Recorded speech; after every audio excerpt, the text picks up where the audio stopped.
Saya termasuk orang yang tersinggung loh. Yang harus tersinggung dalam persoalan perkataan Rumi Abbas. Kenapa? Karena kakek kami itu ada yang mati di tangan Belanda. Syahid. Gimana sih? Mereka menumpahkan darahnya melawan penjajah Belanda. Apakah mereka bodoh? Ya. Hah? Betul. Justru otak yang lebih bodoh dari bangsa yang terbodoh. Mereka yang mengakui penjajah Belanda ini sebagai pemerintahan yang resmi. Tidak ada satupun ya karya tulis sejarawan yang menganggap bahwa pemerintahan Belanda itu adalah pemerintahan yang sah. Ya nggak ada lah. Nah, kalau sebab perang Aceh itu atas maklumat fatwa Mufti Betawi. Ya. Gitu. Ini kita terus terang aja ya. Kita harus bangkit ini. Ini persoalan-persoalan penjajahan modern bisa saja terjadi. Saya khawatir orang-orang Yaman ini ingin menguasai Republik Indonesia secara halus. Ya. Tapi pasti gitu. Dengan bermodalkan membawa nama-nama Nabi, Curia. Ya, makanya dari sebab ini ya kita harus bongkar terus masalah nasab Alawi ini sebagai nasab yang palsu gitu. Apapun ceritanya. Apa matinya mati makar dia lawan Belanda itu? Kalau versinya Rumi Abbas berarti mati makar kan? ya, bukan syahid kan? Iya. Kepala Belanda putus ditebas dengan pedangnya. Ditusuk dengan rencongnya. Bagaimana cara berkelainya loh seorang perempuan loh. Ya. Apa itu dibilang mati konyol? Ini kurang ajar menurut saya. Berarti menafikan sama dengan menganggap seluruh pahlawan kita dan rakyat Indonesia yang berjihad gitu. Terus kalau konteksnya settlementnya Rumi dianggap mati, bukan mati syahid. Sakit hati, apa yang harus saya buat? Ya paling berwawancara kayak gini aja yang bisa saya tanggapi. Iya. Seandainya nggak ada hukum, mungkin Rumi Abbas itu udah disati. Saya takut akan muncul orang lain lagi yang seperti ini gitu. Tolong semua bangsa Indonesia yang masih memiliki jiwa kebangsaan, bergabunglah dalam hal ini terhadap Rumi Abbas. Bersatulah dan sampaikan ke pemerintah, bikin laporan aja gitu. Sebab dengan statement dia itu jelas sangat merendahkan perjuangan kakek moyang kita. Ya, darah mereka diperjuangkan. Kan ingat Undang-Undang Dasar. Undang-Undang Dasar Republik Indonesia tahun 1945 dengan ini menyatakan kan gitu bahwa kemerdekaan adalah hak segala bangsa. Dan penjajahan di atas dunia harus dihapuskan. Rumi Abbas kalau hidup di zaman penjajah, malah dia jadi antek Belanda itu. Ya pasti. Kalau kita jadi pejuang. Ya orang yang setuju sama cara berpikirnya Rumi Abbas ini, saya anggap paling bodoh sedunia lah. Gitu. Loh kok paling bodoh sedunia? Kita nggak usah jauh-jauh dulu ke konsep negara ya. Kita punya rumah, ya, punya rumah. Oke. Ada orang datang ke rumah kita. Ya, barang kita dijualin, ya, segala bahkan kita diusir dari yang rumah kita, itu namanya apa? Rampok. Rampok. Penjajah itu rampok. Rampok wilayah. Sebenarnya jangan dibilang penjajah kalau kata saya, perampok. Rampok ya. Gitu. Cuman untuk dikata penjajah itu udah halus lah bahasanya. Ya. Perampok negara. Jadi Rumi Abbas ini orang yang katanya ahli sejarah atau sejarawan gitu. Akademisi katanya. Akademisi. Intelek. Intelek. Tapi kepahaman dia kayak orang nggak ngerti sejarah. Bagaimana negara kita, bangsa Indonesia ini sebelum ada kata-kata Indonesia, ya kan? Dari Sabang sampai Merauke itu punya wilayah masing-masing, kesultanan, kerajaan. Yang kemudian datang Belanda menjajah, mengambil kekuasaan daripada kerajaan kita, berperang, kita mempertahankan sampai runtuh kerajaan itu dikuasai sama Belanda pada saat itu. Sampai-sampai kerajaan Jogja itu belum sempat dikuasai beratus-ratus tahun, cuman Jogja, Aceh gitu. Jadi kalau ada statement dianggapnya bahwa Habib Utsman bin Yahya itu Ba'alawi dikatakan bukan antek-antek Belanda dengan kategori bahwa jadi dia anggap bukan antek Belanda, itu offset. Gitu. Kenapa? Ya nggak ada pemerintahan penjajah yang dianggap resmi. Siapa yang baiat Belanda sebagai pemerintah, gitu loh. Ya Balawi mungkin. Oh iya, nggak tahu. Gitu. Karena faktanya buktinya mau bekerja dengan Belanda, mau menerima bayaran dari Belanda. Terlalu berani Rumel Abbas. Jadi saya sepakat dengan beliau Said Khoury. Kalau Belanda datang ke sini dalam kondisi Nusantara ini sudah punya pemerintahan, walaupun bentuknya mungkin tidak seperti sekarang ya, punya kesultanan, kerajaan, dan itu jauh ratusan tahun sebelum Belanda di sini. Udah punya daulat. Udah punya daulah. Kita punya Majapahit, punya Sriwijaya, punya Kutai, punya Darussalam, Aceh, dan seterusnya. Tahun 800 bangsa kita udah membangun Borobudur, membangun Prambanan dan lain sebagainya. Tiba-tiba datang ke sini kok mengatakan sebagai pemerintahan yang sah. Sepakat sekali bahwa Belanda adalah perampok yang luar biasa. Dan tapi kalau Rumel Abbas mengatakan pembertanya saya, menurut saya wajar menurut Rumel Abbas saya. Oh iya, menurut Rumel Abbas, karena leluhurnya bekerja dengan Belanda. Usman bin Yahya sebagai mufti Batavia kan. Saya termasuk orang yang tersinggung, yang harus tersinggung dalam persoalan perkataan Rumel Abbas. Kenapa? Karena kakek kami itu ada yang mati di tangan Belanda, syahid. Gimana ceritanya itu? Pangnanggro itu.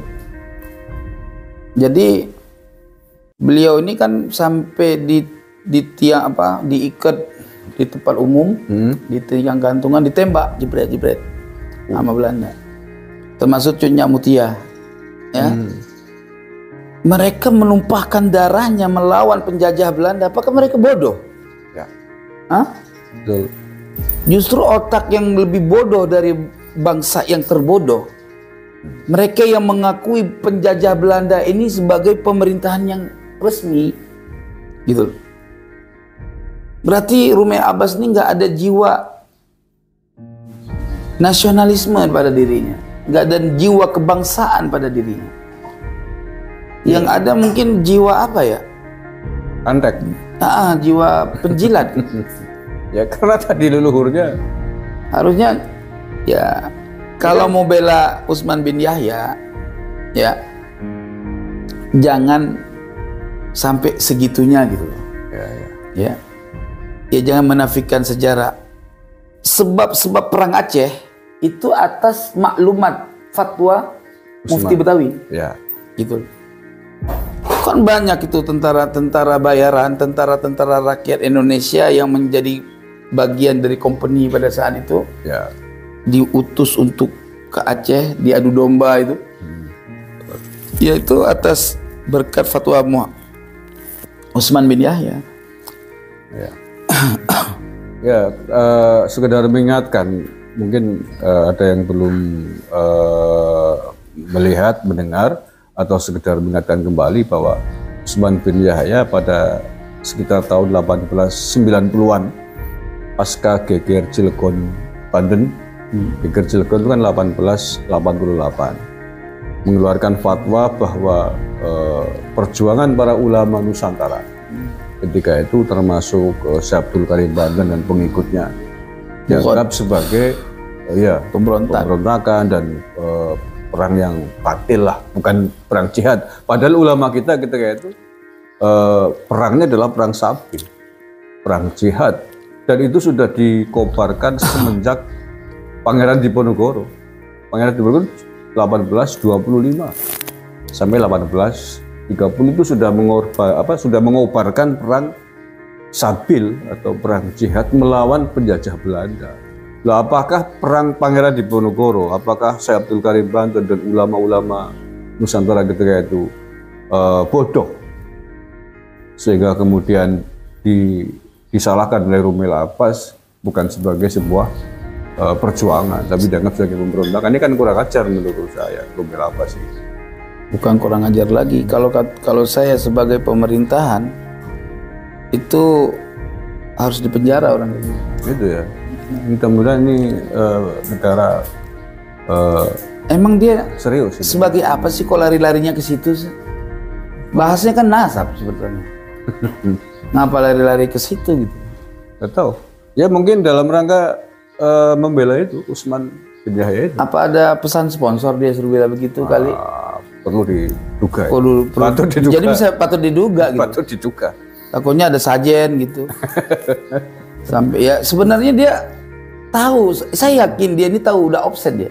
Dia sendiri tahu. Ya patut diduga ada pesan sponsor itu saya. Iya. Karena sejauh ini yang saya lihat, saya pantau semenjak polemik dasar ini bergulir. Saya belum pernah melihat satu Habib pun dari yang keras sampai yang halus yang tidak memuji Utsman bin Yahya. Nah, kalau Rumail Abbas ikut memuji, ikut membela Utsman bin Yahya, mungkin karena bagian satu klan. Saya ingin nyampaikan gini, Utsman bin Yahya itu nggak lebih daripada orang biasa lah, ulama biasa menurut saya. Apa hebatnya? Kitab karangan dia Arab Melayu semua. Yang kitab Arab asli itu nggak masyhur kalaupun ada. Gitu.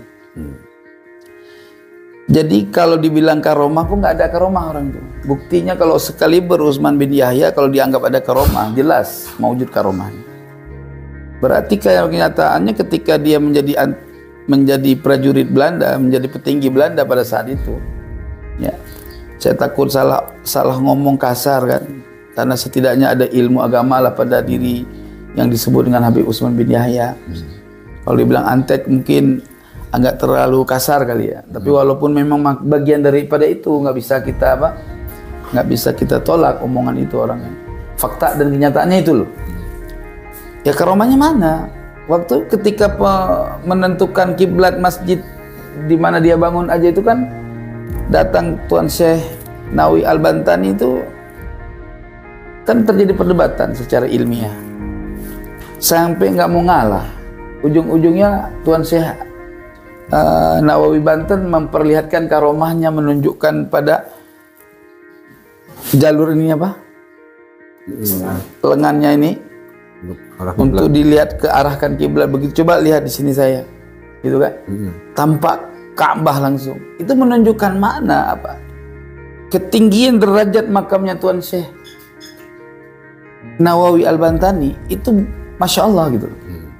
Dapat membuktikan kecerdasan ulama Nusantara gitu. Yang bukan berbackground Yamani gitu. Jadi ya ini kita terus terang aja ya. Kita harus bangkit ini. Ini persoalan-persoalan penjajahan modern bisa saja terjadi. Saya khawatir orang-orang Yaman ini ingin menguasai Republik Indonesia secara halus, tapi pasti gitu. Dengan bermodalkan membawa nama-nama Nabi, Juriyah.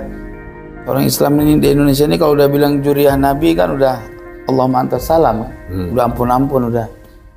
Ya, maka dari sebab ini ya kita harus bongkar terus masalah nasab Alawi ini sebagai nasab yang palsu gitu.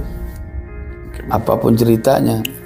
Dan satu lagi, Syed, selain pembelaannya terhadap Utsman bin Yahya mengatakan bahwa Belanda penjajah ini dianggap sebagai pemerintahan yang sah, dia juga merendahkan Bung Karno menurut saya. Karena Rumail Abbas ini mengatakan bahwa Bung Karno itu nggak keren-keren amat kok. Bung Karno itu orang biasa aja, hanya dikelilingi oleh orang-orang bodoh. Ya, itu yang saya nggak sanggup dengar tuh dikelilingi oleh orang bodoh itu aja. Padahal kalau dia mencinta Ba'alawi, ya, berarti dia sama dengan mengatakan Habib Salim bin Jindan bodoh. Habib Salim bin Jindan itu di Otista itu. Nah, itu kan termaksud Dewan Penasehatnya Presiden Soekarno, gitu. Pada masa itu, ya bukan Habib Salim bin Jindan doang, banyak ulama-ulama lain yang ikut andil tuh. Ingat juga, ketika Soekarno ingin Kan dia presiden sementara waktu itu. Ya belum. Ya ini konteksnya sebelum kemerdekaan. Iya. Jadi Rumel Abbas ini mengatakan itu dalam konteks sebelum kemerdekaan, sampai kemudian memproklamasikan kemerdekaan. Nah, Bung Karno dinilai oleh Rumel Abbas sebagai orang yang biasa aja, nggak keren-keren amat, nggak pinter, tapi hanya dikelilingi oleh orang-orang yang bodoh, yang tidak bisa membaca. Padahal kita tahu sebelum proklamasi kemerdekaan 17 Agustus 45 itu ada beberapa tahapan. Ada panitia kemerdekaan PPU. Panitia 9, dulu di situ ada Muhammad Hatta, ada M. Yamin, ada Kiai Haji Wahid Hasim, ada Ki Bagus Hadikusumo dari Muhammadiyah dan seterusnya. Itu orang bodoh semua. Apa itu dianggap orang bodoh? Iya. Itu kan offset, berarti cuma dia yang pintar. Itu kan menyakiti kita semua, anak-anak bangsa. Ya nggak bisa, itu dia sudah meremehkan daripada perjuangan orang-orang terdahulu. Apapun ceritanya, kalau dianggap bodoh itu udah offset banget lah, menyakiti. Dan saya kira ini nggak bisa dibiarkan, saya itu. Ya kalau ada orang-orang yang paham jalur hukum ya pasalin aja, biar ada pelajaran. Karena kepintaran itu kebisaan sesuatu dalam sejarah. Kalau kita bilang Rumel Abbas itu bukan orang pintar. Ya kalau orang pintar, gaya doang selangit. Kalau orang pintar saya kira nggak mungkin sanggup mengatakan begitu. Iya. Bahwa Bung Karno ketokohannya diakui di luar negeri sebagai presiden pertama Indonesia. Sampai dikatakan orang-orang biasa, memang Rumel Abbas bisa apa dibanding Bung Karno? Jasanya apa gitu dibanding Bung Karno? Bisa nyap-nyap doang, buktinya nggak ada. Ya ini merusakan keterlaluan, dan saya harap pemerintah mengambil ini sebagai perkara yang serius. Karena ini hari ini kan era digital, saya. Iya. Lebih kejam daripada era dahulu. Era dahulu pernyataan mungkin hanya bisa dibukukan, yang sangat terbatas penyebaran. Tetapi dalam konteks era digital begini, dipublikasikan di media sosial, itu jejak digital nggak tahu sampai kapan akan hilang. Nah kalau kemudian itu didengarkan oleh anak-anak kita, generasi repot, kita, iya. Seolah-olah itu benar, itu kan luar biasa. Dan itu disampaikan di forum akademik di depan mahasiswa, dosen-dosen pada acara tajuk seminar tentang, padahal temanya tentang nasab Pahlawi. Iya, tema nasab kok larinya ke situ, bahlul namanya, offside. Dan anehnya forum itu nggak ada yang berani bantah. Loh, itulah Indonesia. Bukan nggak berani bantah, mereka itu semua nggak sepakat. Mau membantah karena dia narasumber masih memandang rasa hormat gitu loh. Itulah bangsa kita, yang bangsa dididik untuk menghargai di situ. Tapi ya terlalu menghargai itu jadi begini. Banyak orang yang akan ngomong tuh seenaknya dewe gitu. Apa seudel dewek gitu. Cara Bung Banyumas begitu. Kalau Banyumas seenaknya sendiri. Seenaknya sendiri. Seenak bacotnya sendiri. Seanggakan dia tuh paling pintar gitu loh. Paling paham sejarah. Tidak ada satupun ya karya tulis sejarawan yang menganggap bahwa pemerintahan Belanda itu adalah pemerintahan yang sah. Iya nggak ada lah. Nah, kalau pemerintah yang sah, terus orang berontak kan hukumnya haram tuh. Berarti mereka yang kena tembak sama Belanda zaman itu matinya bukan mati syahid dong. Betul. Ya matinya mati durhaka loh. Oh, iya. Kan kurang asam itu. Dianggap buhot kan? Dianggap buhot.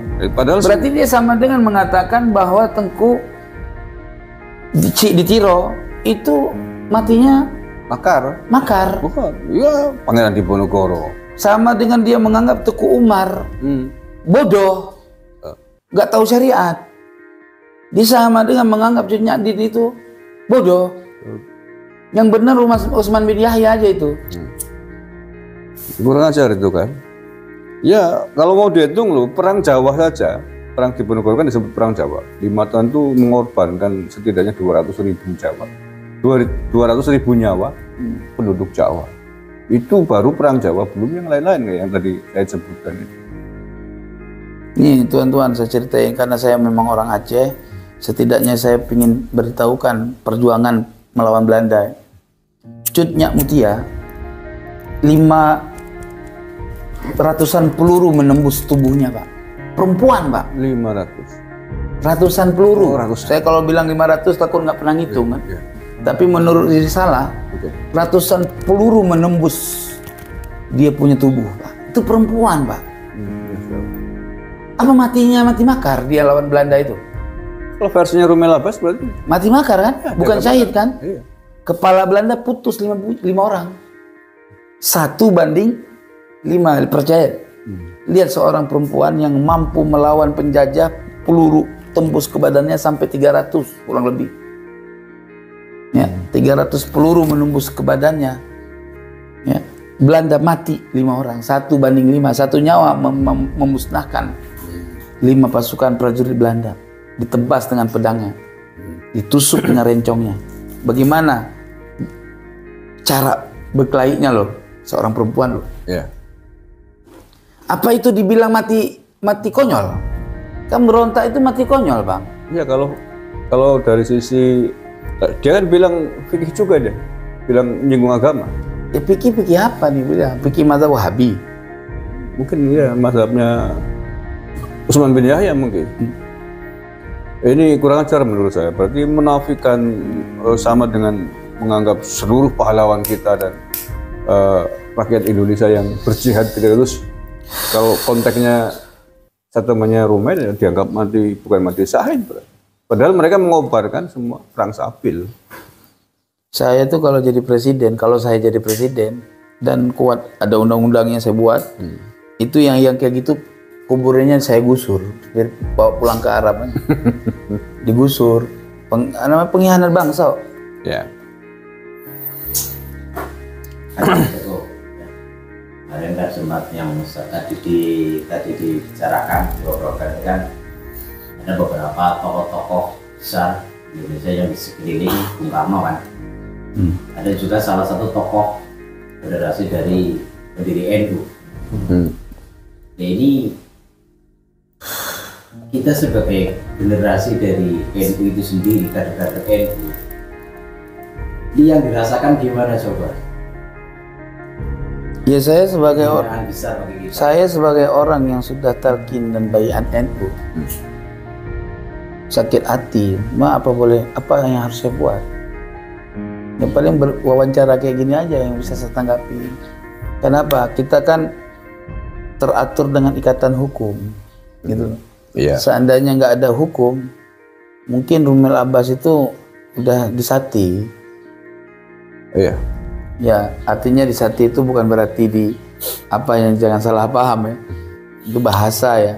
Ya, Rumel Abbas kan menyampaikan itu masih relatif baru, sekitar 3-4 harian yang lalu lah. Mudah-mudahan sih dengan banyaknya tanggapan, respon begini, tokoh-tokoh NU, pengurus-pengurus pusat di PBNU mendengar. Dan menurut saya kalau sampai tidak dianggap, tidak direspon, ini menurut saya keterlaluan. Karena ketika Kiai Madudin Usman membahas nasabnya Pahlawi aja direspon besar-besaran, bahkan ada yang mengatakan Khawarij, dikecam lah intinya oleh banyak tokoh. Kalau kemudian ada Pahlawi merendahkan, menganggap tokoh-tokoh NU termasuk Kiai Wahid Hasyim dianggap orang-orang bodoh, ini tidak direspon menurut saya keterlaluan. Apakah lebih mencintai Pahlawi daripada mencintai tokoh-tokoh NU sendiri, mencintai negaranya sendiri? Nggak takutnya nanti ujung-ujungnya Pak, kalau pas digugat, jawabannya kayak kemarin terjadi di Banten. Ada jawaban yang tanpa disadari, dijawab begini, saya kan diperintahkan, gitu. Takutnya ke situ. Nah kan akan bertanya siapa yang merintahkan kan gitu. Siapa yang berintahkan? Gitu. Apa? Yang merintahkan siapa ini? Wallahu alam. Kan nggak sareh kan. Cuman kinayah itu kan mengandung makna kan. Terdesak tidak sadar dia. Ternyata ada yang memerintahkan. Ada yang memerintahkan. Jadi nanti ujung-ujungnya saya kan disuruh kalau bahasa anunya gitu loh. Jadi aduh, ini si Rumel Abbas nih, ya. Apapun ceritanya minta maaf juga nggak kelar. Enggak, menurut saya enggak. Nggak kelar. Terlalu besar menurut saya dosanya. Karena menganggap ratusan ribu bahkan mungkin jutaan pejuang yang gugur di medan perang melawan Belanda dianggap. Luar negeri aja kalau ada statement terhadap misalkan ya di Afghanistan yang dulu mereka ribut kan melawan pemerintah mereka sendiri. Iya. Terus ada statement menghina kayak gini, ya mungkin udah Nggak tahu. Allah manta salam lah. Ini negara kita ini masih sangat. Tapi ingat, saya sampaikan kepada pemerintah, kalau orang-orang kayak gini nggak ditanggapi secara serius terhadap hukum, saya takut akan muncul orang lain lagi yang seperti ini gitu. Dan yang kita khawatirkan adalah pengadilan. Karena nggak sabar gitu loh. Ini kan berbahaya dan jangan sampai terjadi lah ada pengadilan Ini massa, sama dengan misalnya. pembohongan sejarah. Ya. Tapi aneh saya terus terangnya. Bani Ba'alawi ini suka kali pembohongan sejarah itu tujuannya apa sih? Segala merdeka dia yang andil di situ. Ya kan? Kakek-kakek kami berjuang sampai tetesan darah penghabisan. Bahkan ada dari kakek saya nggak dimasukkan dalam buku sejarah dan kuburannya nggak dianggap kuburan pahlawan, tapi darahnya mengalir untuk membela negeri ini, memerdekakan negeri ini. Nggak ada nama. Kakek dia yang dianggap pahlawan, kan lucu. Oke, Syed Qory, saya kira mungkin sementara itu dulu kita tanggapi Rumel Abbas dan kita akan melihat. Ya sebetulnya sebentar saya potong dulu. Oke. Tolong semua bangsa Indonesia yang masih memiliki jiwa kebangsaan, bergabunglah dalam hal ini terhadap statement Rumel Abbas. Bersatulah dan sampaikan ke pemerintah, bikin laporan aja. Gitu ya. Bikin laporan. Iya. Ya mudah-mudahan ada, kita kan nggak tahu jalur hukum ya. Mudah-mudahan ada jalur hukum yang membuat dia mendapatkan pelajaran di balik statement dia, supaya besok-besok dia itu tidak terlalu berani dalam mengungkapkan sesuatu yang melanggar aturan sejarah, mobil khusus sejarah bangsa ini gitu. Sebab dengan statement dia itu jelas sangat merendahkan perjuangan kakek moyang kita. Ya, darah mereka diperjuangkan. Kan ingat Undang-Undang Dasar. Undang-Undang Dasar Republik Indonesia tahun 1945 dengan ini menyatakan kan gitu bahwa kemerdekaan adalah hak segala Bangsa. bangsa. Dan penjajahan di atas dunia. Dunia harus dihapuskan. Jangan dianggap penjajahan itu pemerintah. Betul, sepakat. Rumel Abbas kalau hidup di zaman penjajah, malah dia jadi antek Belanda itu. Ya pasti. Kalau kita jadi pejuang, kalau dia jadi antek Belanda. Dan dia kan ngomong bahwa melihat sejarah itu harus dilihat sesuai dengan konteksnya. Jangan melihat sejarah dulu dengan kacamata sekarang. Nah oke lah kalau kita melihat kacamata dahulu. Contohnya pada saat Pangeran Diponegoro. Pangeran Diponegoro pada saat itu melihat Belanda sebagai penjajah. Maka perangnya judulnya Perang Sabil. Nah apakah Rumel Abbas menganggap ini Pangeran Diponegoro salah? Saya takut Rumel Abbas nih ngomong kayak gini ada sanad. Ada sanad ilmu gitu. Nggak murni dari pemikiran dia. Tapi ini akan terungkap kalau dia dipasalkan. Itu ya. Iya, kalau dipasalkan nanti kan ditanya dari siapa kamu, apakah ada yang nyuruh. Nah gitu loh. Oke. Nanti akan keluar nih, oh saya disuruh sama si Anu gitu loh kan. Nah terbongkar itu. Paham? Paham. Jadi ya apapun ceritanya kita sayang sama dia sebetulnya, sama Rumel Abbas, ya nggak? Tetapi persoalan ini harus diungkap. Apakah ini murni dari pemikiran dia, ataupun memang ada sanadnya? Ada yang pesan. Ada pesan, ada pesan sponsor gitu loh. Nah kalau memang murni dari pemikiran dia, kita kasih tahu bahwa pemikiran itu salah. Salah besar. Salah besar. Dan bisa menjadi efek imbas kepada dia ya melanggar hukum. Ya harus dipasalkan juga. Tapi kalau dia berasalkan dari sanad orang lain, dua-duanya itu kena. Siapapun harus kena itu. Ya. Itu udah merendahkan merendahkan dan penghinaan yang luar biasa kepada seluruh pahlawan kita. Iya. Seluruh pahlawan nasional yang gugur melawan Belanda. Dianggap sebagai melawan pemerintah yang sah, dianggap sebagai pemakar, dianggap sebagai pemberontak.